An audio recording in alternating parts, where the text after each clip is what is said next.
ഒരു ഗുരുവിനെ തേടി ഇളം പ്രായത്തിലെ വീട് വിട്ട് ഇറങ്ങിയ ഒരു മകൻ. അയാൾ ഇപ്പോൾ മധ്യവയസ്സിൽ എത്തിയിരിക്കുന്നു.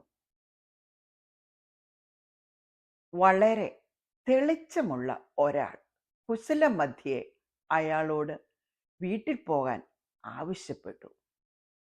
നിന്റെ ഗുരു നിന്നെ തേടി അവിടെ എത്തും. നോക്കാം, പക്ഷേ ഞാൻ എങ്ങനെയാണ് എൻ്റെ ഗുരുവിനെ തിരിച്ചറിയുന്നത്? വളരെ ലളിതമാണ്. നിന്റെ ഗുരു നിന്നെ തേടി വരുമ്പോൾ അദ്ദേഹത്തിൻ്റെ കാലിൽ ഒറ്റ ചെരുപ്പേ ഉണ്ടാകുള്ളൂ.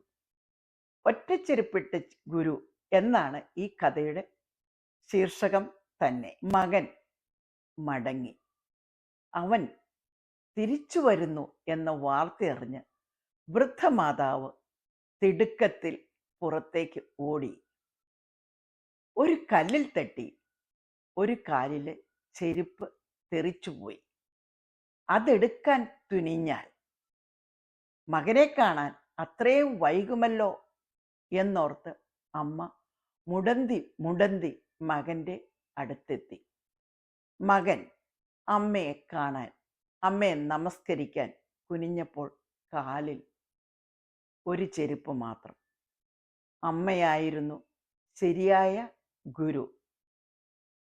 മുടന്തി മുടന്തി നടന്നു എന്ന കാരണം പറഞ്ഞ് നമ്മൾ അവരെ പരിഹസിച്ചു. ഈ കഥ എടുത്തിരിക്കുന്നത് അവൾ എന്ന ബുക്കിൽ നിന്ന്.